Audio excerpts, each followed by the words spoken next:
Ladies and gentlemen, welcome to another edition of In the Pit with Lobo Tigre. My victim of the day, or guest, is Graeme O'Neill. He's the CEO of Bayhorse Silver. And this came up on my radar because, as readers know, I've been looking for a great silver place to invest in. I'm particularly keen on silver this year. And someone suggested Bayhorse to me, and I had a look and instantly had a lot of questions. So, Graeme, why don't you go ahead and tell us what you're doing at Bayhorse, and then we'll get into my questions. Okay. The Bayhorse silver mine came to us 4.5 years ago. And we looked at it with a very skeptical, very jaundiced eye, because, as you have pointed out and other people, you just don't go into production. But it had substantial high-grade samples taken off it. It was mined average of 16 to 17 ounces a ton in the mid-'80s when silver was quite high. So we sent our geologists down, and Dr. Jerry Ray, he is a independent geologist we use for our 43-101s, and he come up with a spectacular 4,800 ounces a ton. I mean, that blew me away. So we resolved to have a very, very close look at it, such that by the time all the geologists had looked at it closely, looked at all the data, we actually decided to, yes, get it with the object of putting it into immediate production. And the rationale for doing this was that the grades were very high on average. Historically, we were running 17 to 20 ounces a ton. And when we eventually got the 43-101, it ended up being 21.65. And the zone is anywhere between 150 to 200 feet wide. It extends into the mountain as far as we've worked, over 1,500 feet, and it's 20 foot thick.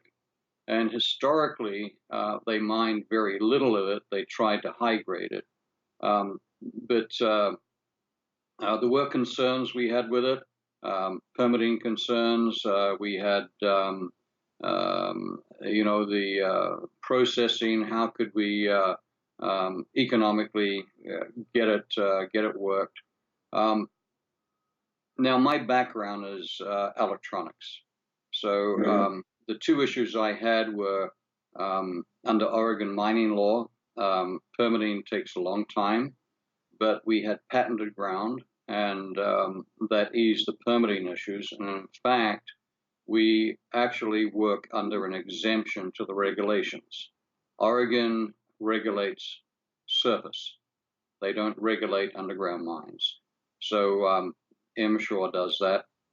And the other part was, how do we stay within the regulations, which is no more than 5,000 cubic yards off the property every year? And we figured that out. So with that basics, we said, okay, let's go ahead. So that's the start, a very high grade silver mine. We figured there was between 5 and 7.5 million ounces, 43-101 coming at about 6.25, 6.3. So we were right on the money from our geologist standpoint. So suddenly things are starting to make more sense for me. With the tonnage limitation, I now understand why you brought in the ore sorting, or why that became so important to you. But let's come back to that. Let's talk a little bit about the permitting. You say on your website, we are mining, but you don't say we are in commercial production. There's a lot of verbiage that we're used to seeing in the business that we don't see. So what exactly does that mean? Is this tonnage limitation because you're under a bulk sample, or? Securities regulations and 43-101, because we're mining without a feasibility study and all the assorted stuff that goes along there, we are restricted in what we can say. So whatever we say has to be coming from that aspect. So if I write anything, it has to have an enormous amount of disclaimers. There's no obstruction or restriction to mining without a feasibility study and all the stuff that 43101 says. And in fact, the old timers, they just mined. They ran into an ore body and they mined it, because the old adage was you drill for structure and you drill for grade. Poking little tiny holes all through a deposit may give you an idea, but despite 43101, we think a lot of it is, at least my geologists and I look at it with a jaundiced eye, because it costs so much money to bring it to a full feasibility, a full reserve, and there's no guarantee that reserve is going to be there anyway, as we've seen in many other cases. So we thought it was worth the risk to do this. So when we say we're mining, we've completely rehabilitated the mine, completely. We're in a zone that's 200 feet wide, 20 foot thick. It goes for well over 1,000 feet, 1,500 feet. We've got all the geologists and the miners, we both have concurrence on this, figure it dips down to the south and is open to depth. And it's also open to strike to the west. So we think there's a huge conceptual exploration target there as well. When we say we're mining, we're extracting mineralized material. We can't call it ore because it doesn't meet the definition under 43101, which can only be done as a reserve. So we have this enormous mineralized zone that highly enriched with silver. We have some gold in it, although even though we've run into it during our extractive phase, still haven't run into the major zones, so we're kind of discounting that at the moment. But the silver itself, at 21.65 ounces a ton average, according to the Inferred Resource, is a substantial amount of money if it can all be mined. About $100 million in situ US. So you can't sneeze at that. People call us a small mine. Probably we are, because it's not big in physical size, but we believe the resource, inferred or not, is there, and it's worth going after. Okay, so before we move on to that, let's just be clear on the permit. Is it some kind of bulk sample permit that limits you to the 5,000 tons, or what kind of permit is that? Under the Oregon mining laws, there is as I mentioned earlier, they don't permit underground mines. They permit the surface expression.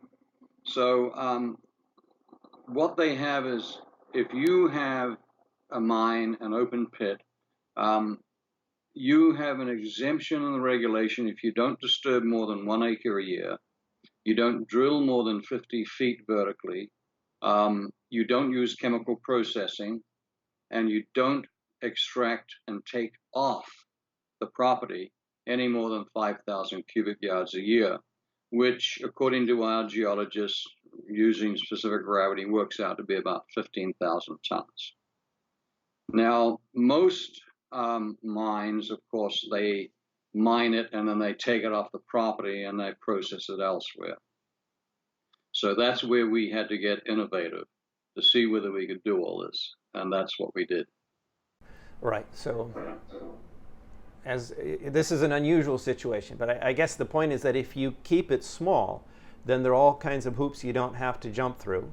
And that's why you brought in the ore sorting technology, so that you're only taking out, the very, I guess it's galena, sphalerite, or whatever, the high grade portion, and leaving the rest there. Is that right?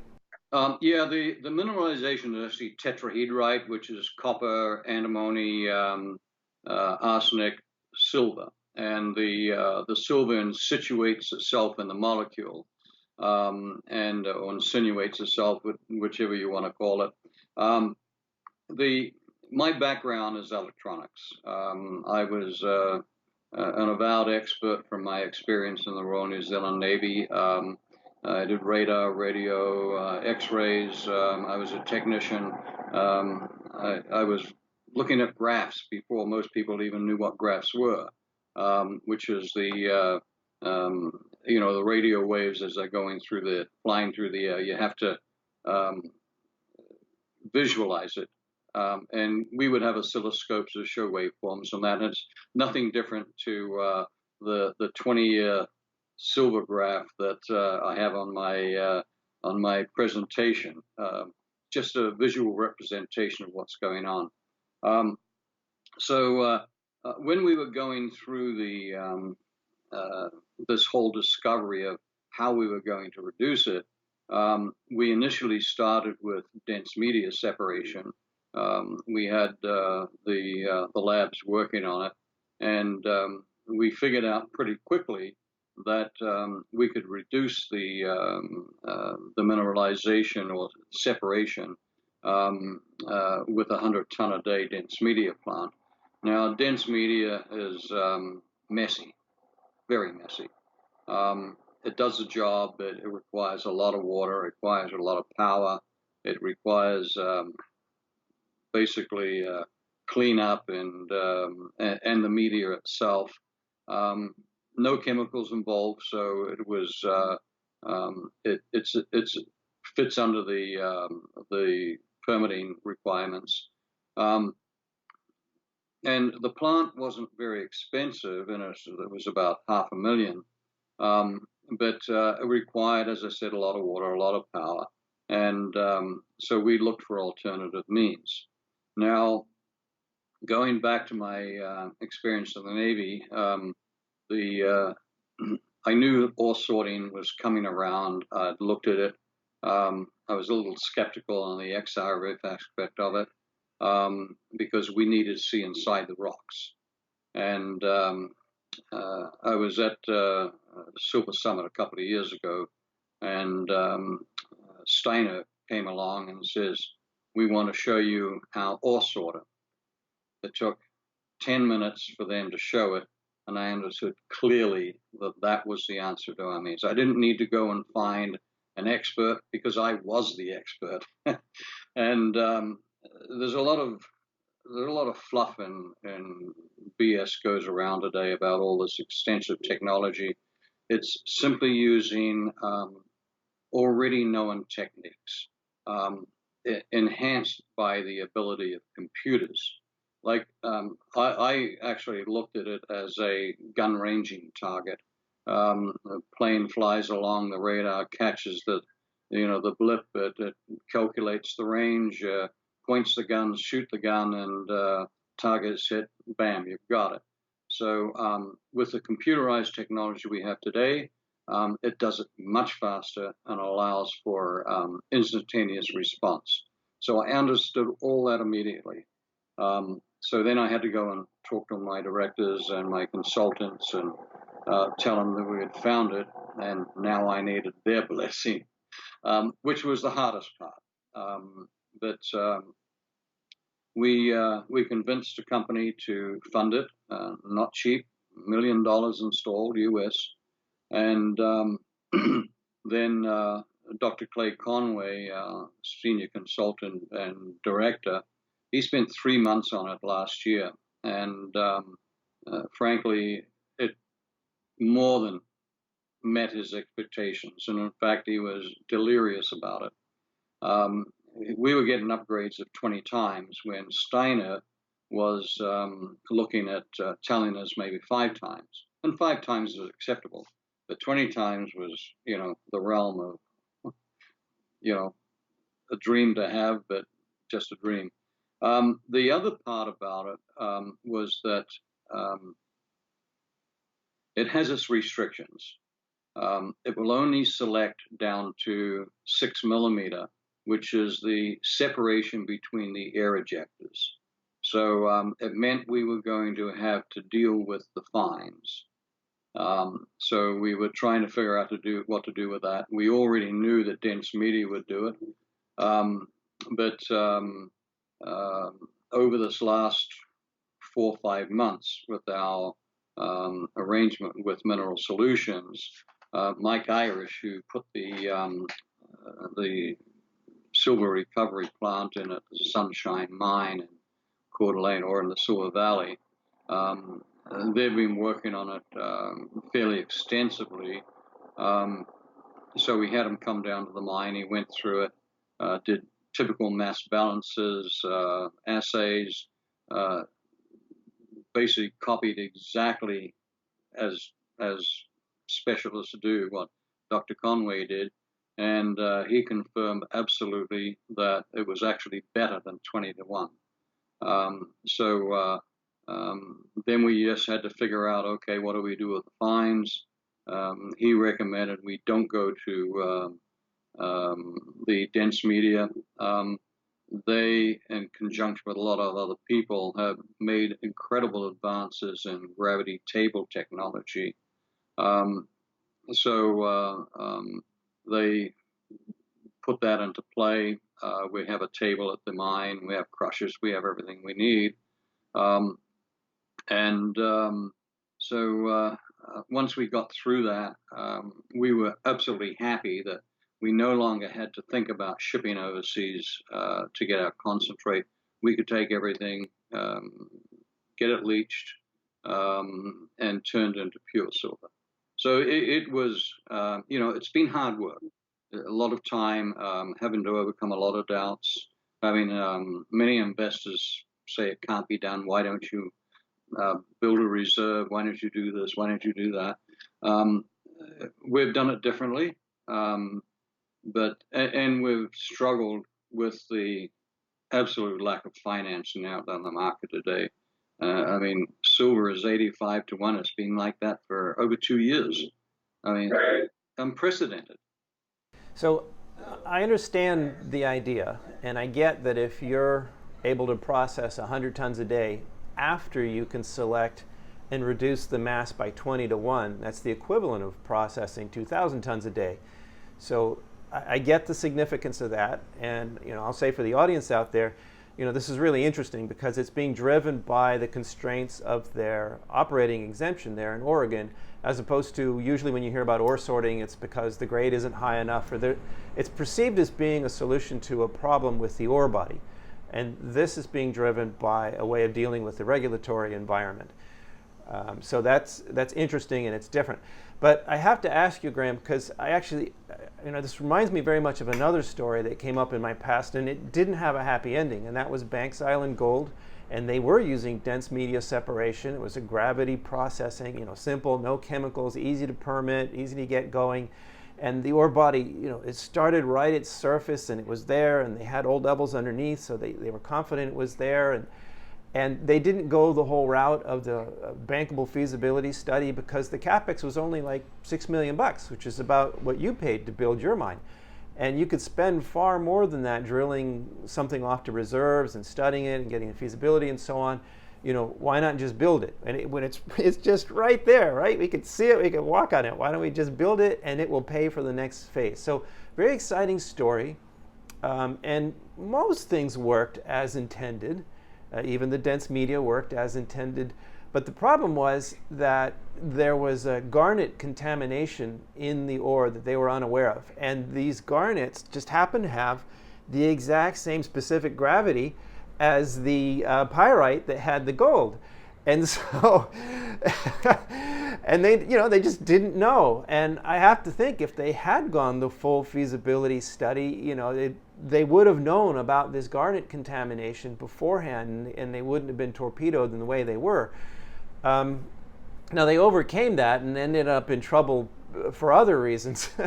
But I never forget that, right? It was so obvious, it was so easy, and it was so cheap. Why not just build it? It'll pay for the next phase. And then, something they didn't expect came around to bite them on the posterior. So now here you are doing something similar. It makes sense. I understand what you're saying, but how do you know if you haven't drilled off this ore body? How do you know it'll be consistently there for you? How do you know there won't be something else that messes up your ore sorting? Well, the ore sorter works on specific gravity. it measures the density of the rock. So we've done extensive testing, extensive. So what banks didn't do, we have already done. We don't have an issue. We know exactly the type of rock that the mineralization in, which is rhyolite. It's not in anything else. So if anything else comes out, we just get rid of it. Secondarily, we've had labs after lab after lab look at this. We've had experts look at it. We've actually got 4 PhDs as our technical team and consultants. So we don't do any of this stuff lightly. It's studied to death. And Dr. Conway was very skeptical about the ore sorter, but he didn't know electronics like I do. And once we had a meeting of the minds, and he actually did it himself, his testing, he realized that, oh, this is picking up the sulfides and rejecting everything else, so it's working fine. And once he was comfortable with the fact that they could actually take comfort in the results that they were getting, they weren't out of line. Then we backed it up again with Mineral Solutions and Mike Irish from Irish Metals, expert in the recovery of silver, an absolute expert. He knows probably more about silver and the recovery of, especially tetrahedrite, because he designed and put together the silver recovery circuit at the Sunshine Mine. So we've had experts looking at this. So it's not as though we're going and just making haphazard guesses. No. How do we know the deposit goes so far and is so wide? Sorry, before we go there, just to be clear, and you're doing this now, right? I saw a headline on your website, 95% recoveries, you were saying. That you are mining now and you are achieving those recoveries now. Is that correct? Well, we've mined a lot of material, and we're suffering right now from lack of working capital. So we're crushing and processing the fines right now, subject to getting additional financing, because running a mine, people seem to think it can just happen by itself. It takes a lot of money. But yes, we're doing that. Maybe I should back up. We put the 43-101 together at the end of September. It was delayed because we couldn't get into some of the old workings to do the extensive testing to support the Inferred Resource. Dr. Andy Wallace of Cordex, who's found numerous mines and is widely acknowledged as an expert, just after we got the property, called me up and says, Graeme, I was on the property in '76. I did extensive work on the property. I tried to get it, but I have all my data, all of it, and it's been under my possession and control ever since. I know, Andy. I'll have to ask him about that. Do you want to buy it? So I says, how much? He says, $6,000. I sent him a check the next day.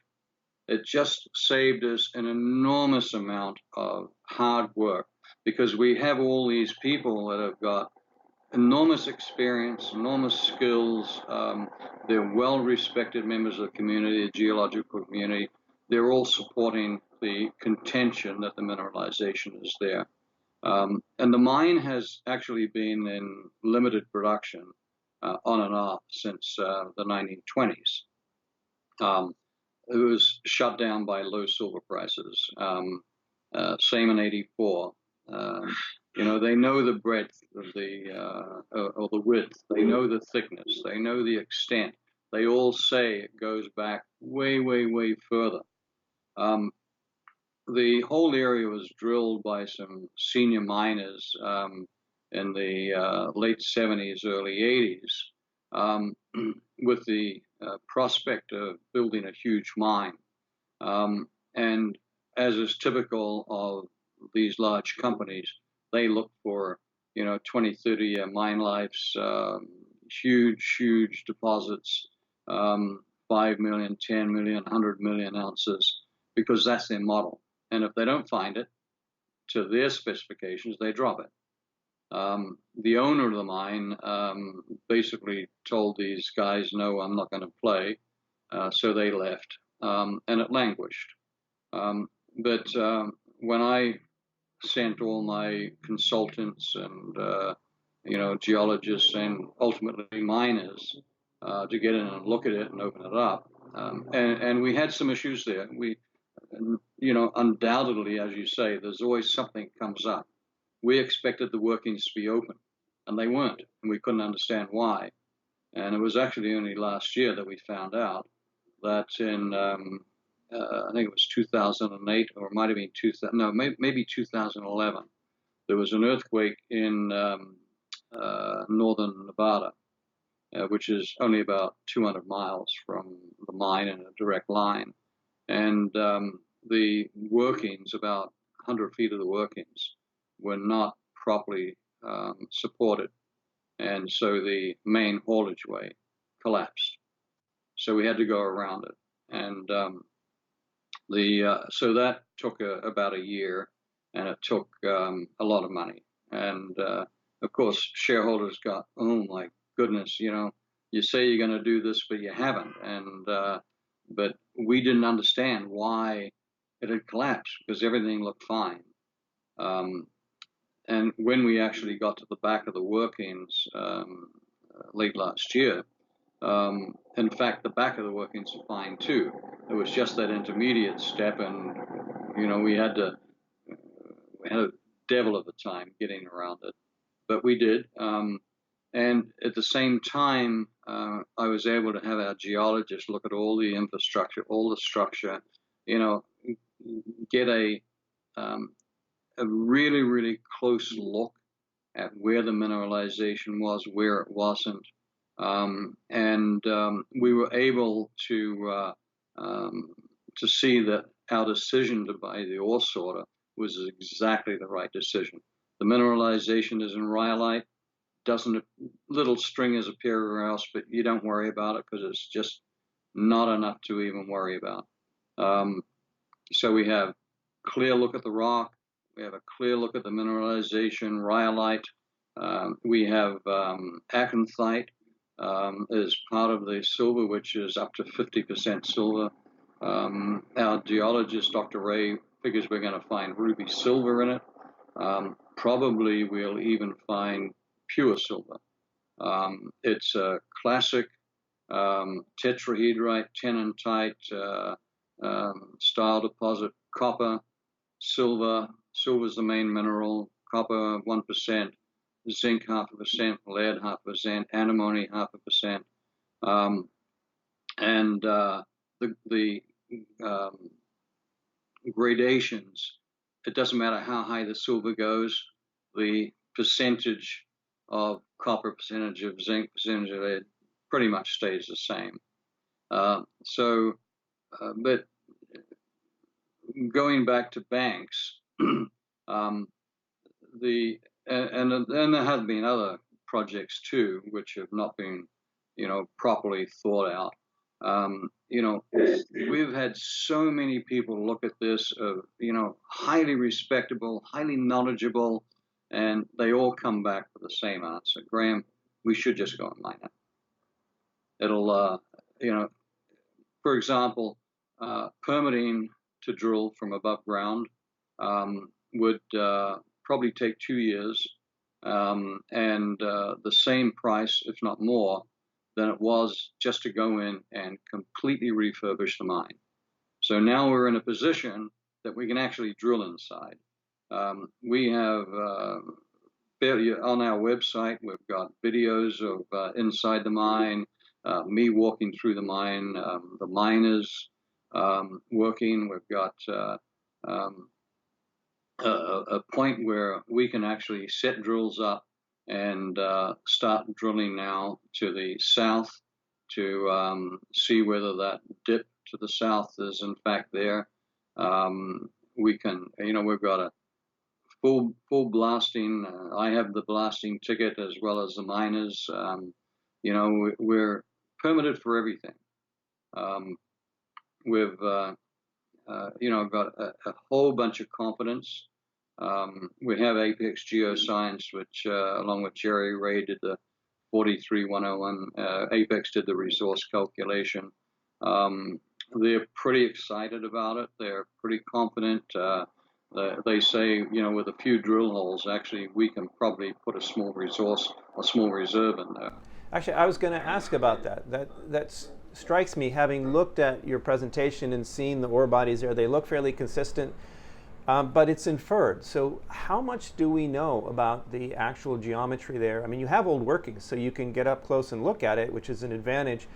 But you only have this inferred spacing, and I'm cognizant. I mean, never mind little old Banks Island Gold, but Gold Corp, they built the Eleonore mine up there, spent better part of $1 billion on it, and they had official, proven, and probable mine reserves.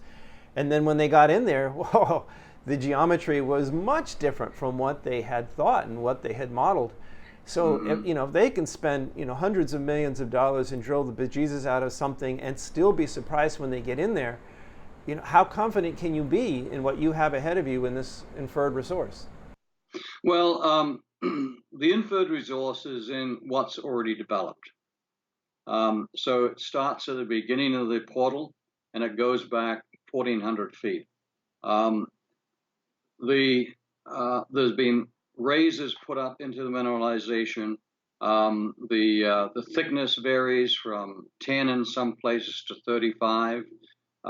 We know to the north and sorry, just for our people listening out there, when you say thickness, you mean vertical. That this is a tabular body, and by thickness, yeah, it's like a table that's kind of skewed up on the north side and skewed down on the south side. So for all that way, there's been raises put in. We see the consistency of the thickness, sort of with variability, of course, because there's always going to be variability. We have opened up the apparatus, got in there. We've seen the various dips, the various flat line areas. It's all consistent all through that 14 to 1,500 feet. So what would it take then to get you a little bit of indicated there? I mean, looking at it, it looks like what you're saying, but it's still inferred. And I was wondering, well, if it's so consistent, why didn't the engineers give you a little bit of indicated at least in there? Because we didn't put drill holes in. We've done a lot of channel sampling, and that's as good as a drill hole, but it wasn't enough at the time when they did the 43101 to give a definitive, yes, we can do this. So we actually put in a a crosscut in late November, about a 40-foot crosscut, and then we crosscut again about 2 months ago, and north-south and east-west. We can see the mineralization in the walls. We can see it's in the rhyolite. We have all the numbers from the old historic workings. They actually did a pretty good job of calculating every round that came out and mapping it. So we have the elevations. Apex Geoscience did a tremendous job in getting it done. We had Dr. Bill Willoughby, mining engineer, survey it absolutely accurately, tied it all together. So we're actually inside looking at it from inside a 12-foot by 10-foot drift. And all the crosscuts and all the raises, we can actually see that the mineralization is there. So that's what gives us more confidence. We don't have to go and try and work out what it's doing, because we can see what it's doing. There's enough work done on that. So a couple of 3 drill holes, or I'm going to say half a dozen, will pretty much confirm all the numbers.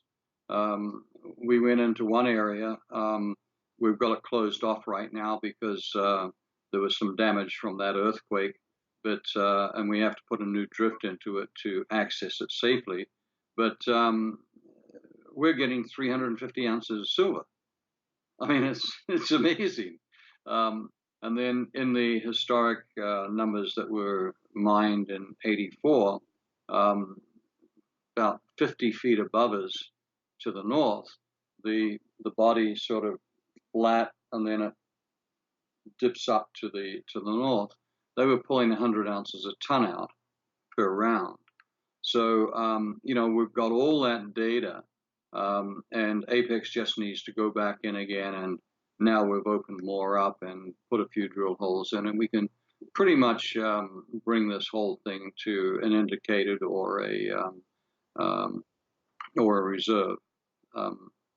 But it's cheaper doing it the way we did it, to bring it to a reserve, than spending 2 or 3 years outside with all the permitting hassles, and then we would still have to go back in and spend another $6 million. Understood. Okay, so help me understand the last piece of the process here. You've rehabilitated parts of the mine. You're able to mine, though right now you're just processing your fines, crushing your fines.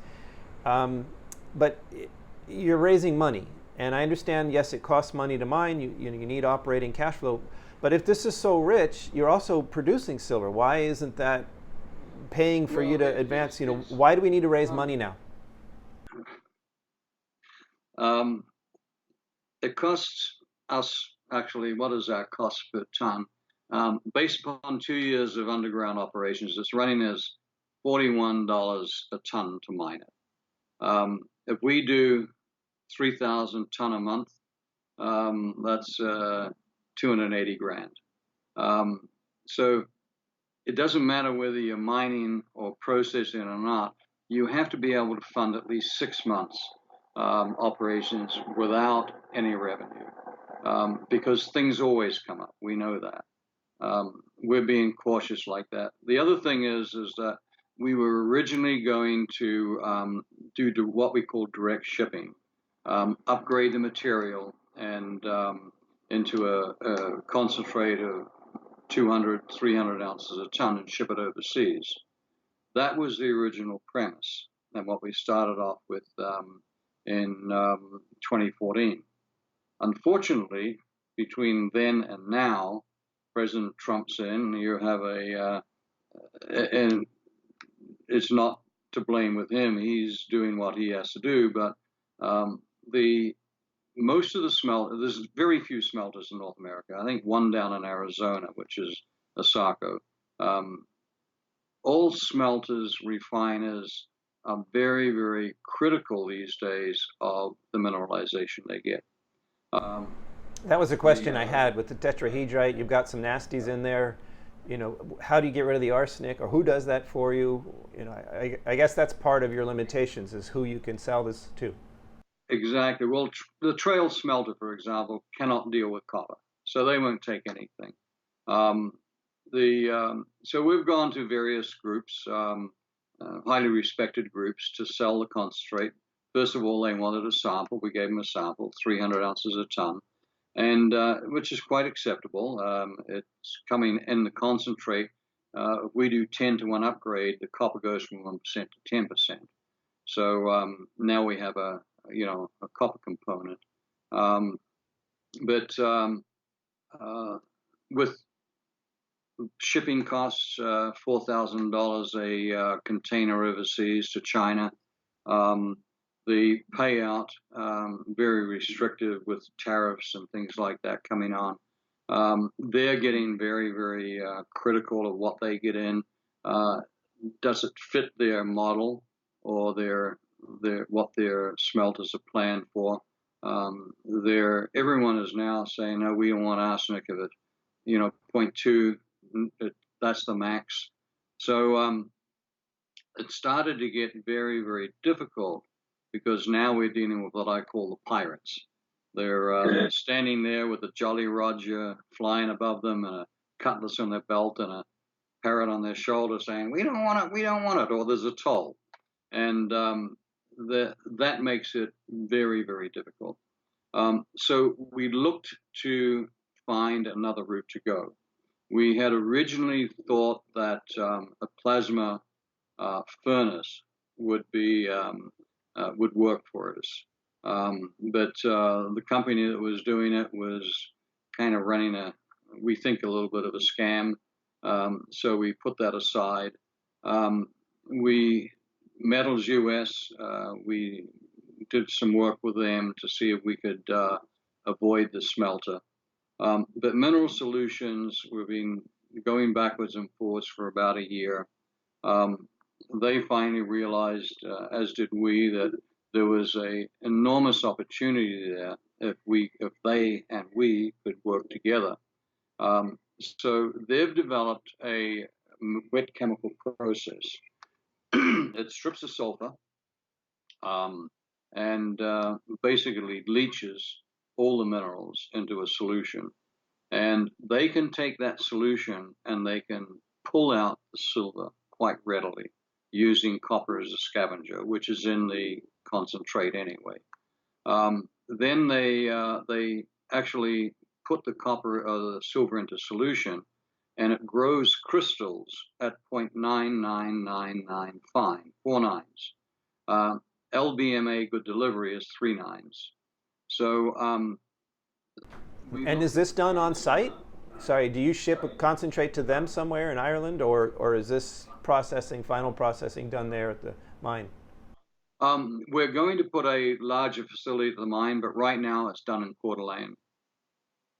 So they proved to their conclusion that they could process our concentrate to give good silver.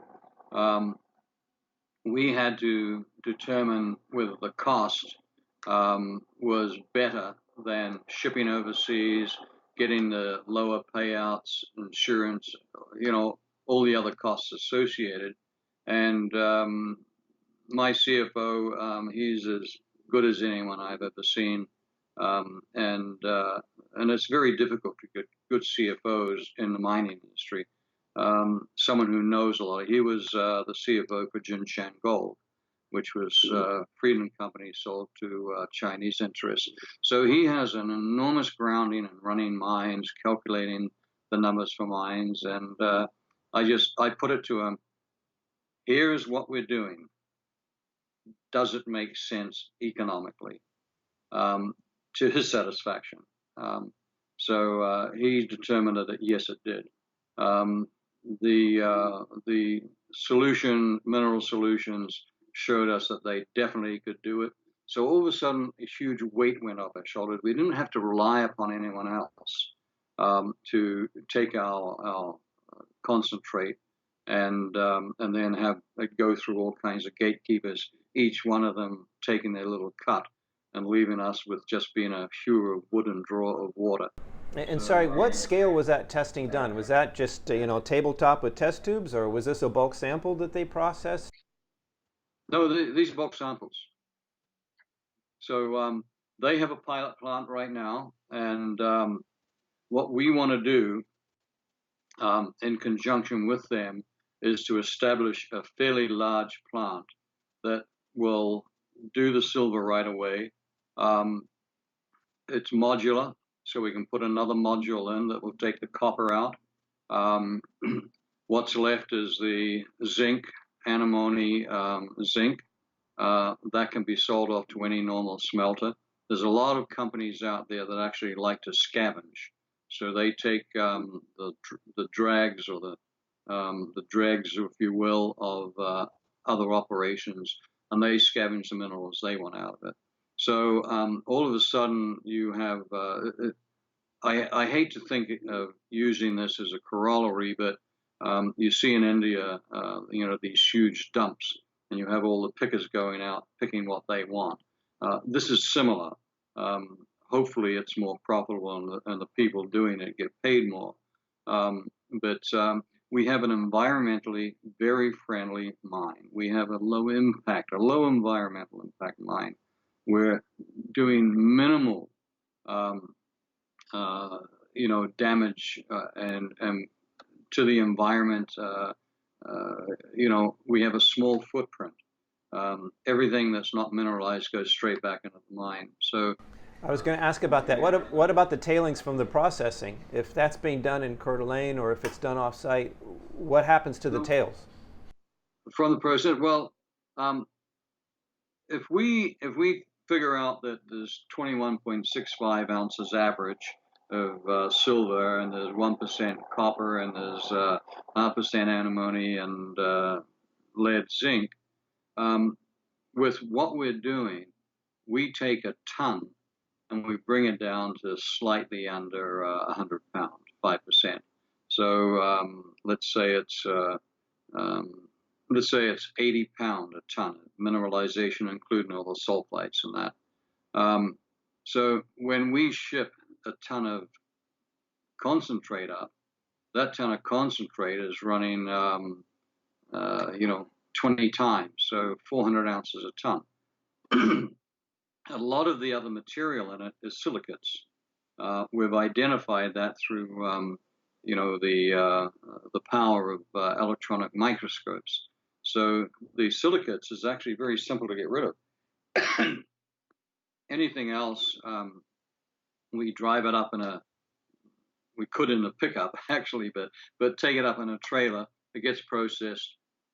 We bring it back down the mine, put it right inside. But it's minimal. If we're doing 100 ton a day, typically we'll only have about a ton of the dregs from the processing to blend in with it going inside the mine. So it's even less than.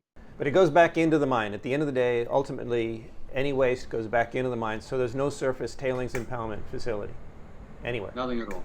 Okay. As I said, this also explains why you need to raise money, because if you're changing your process and you're experimenting with this new recovery process, obviously you're not selling anything right now. So you have no revenue at the moment, and therefore you need to finance to go forward. That's correct. Well, all the testing's been finished. It's all done. It's proven.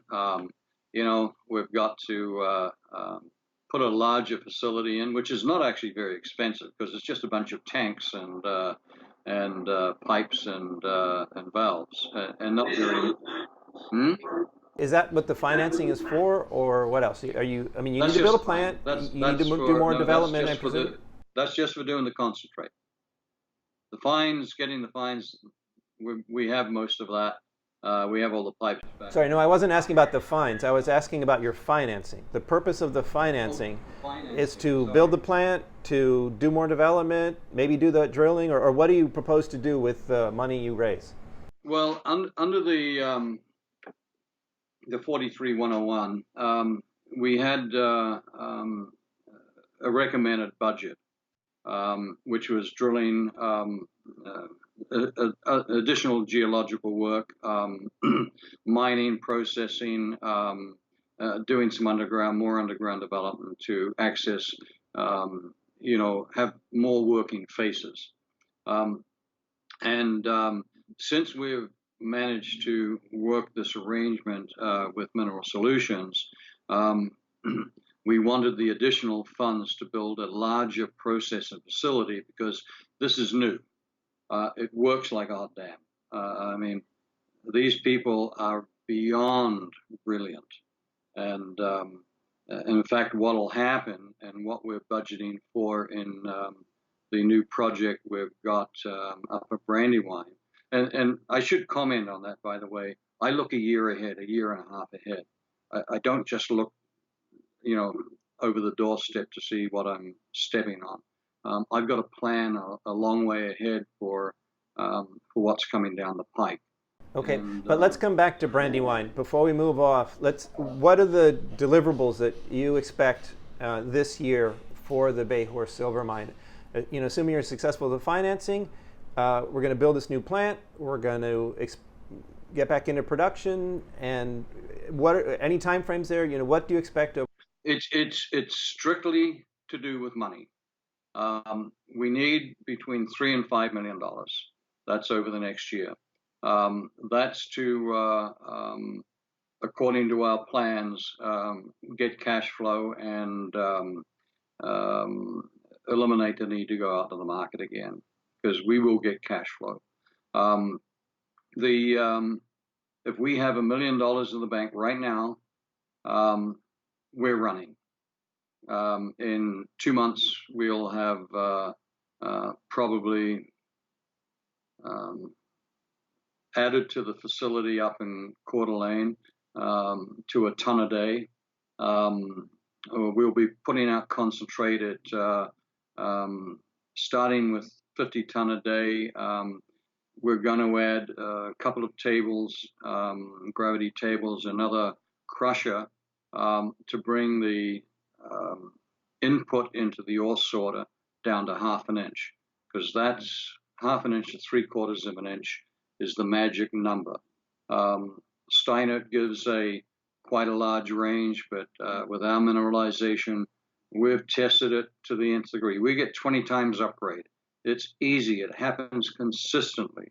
So we need that money to change the input to the ore sorter, to give us all the output from the ore sorter and the fines to mill it.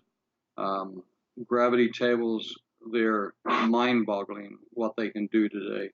So we eliminate a huge amount of costs. So if we're doing 100 ton a day, we're basically down to 2 and 3 ton a day of concentrate.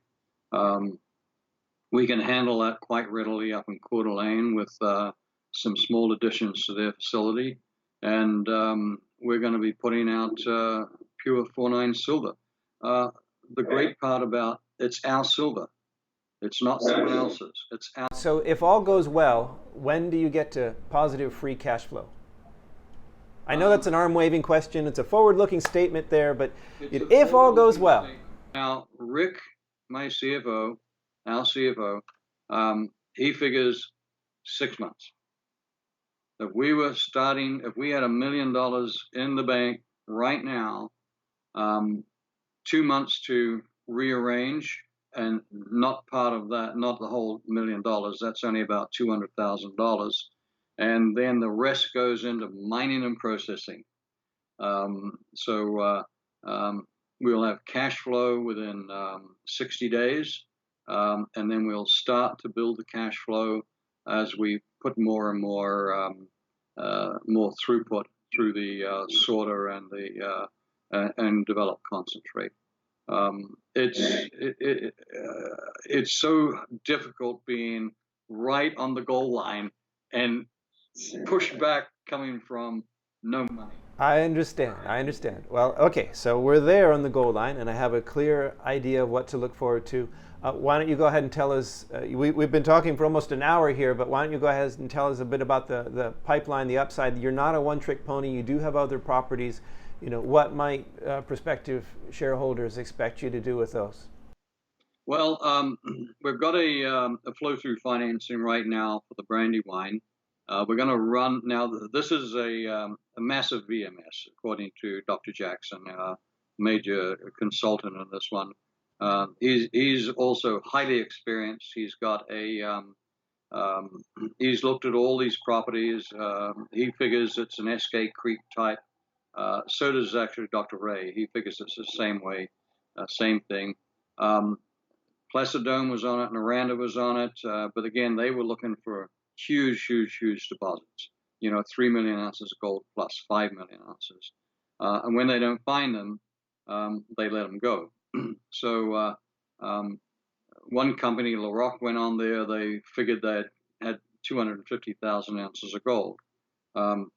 Another company come along and tried to duplicate it and couldn't, so trashed LaRock's mining thing. But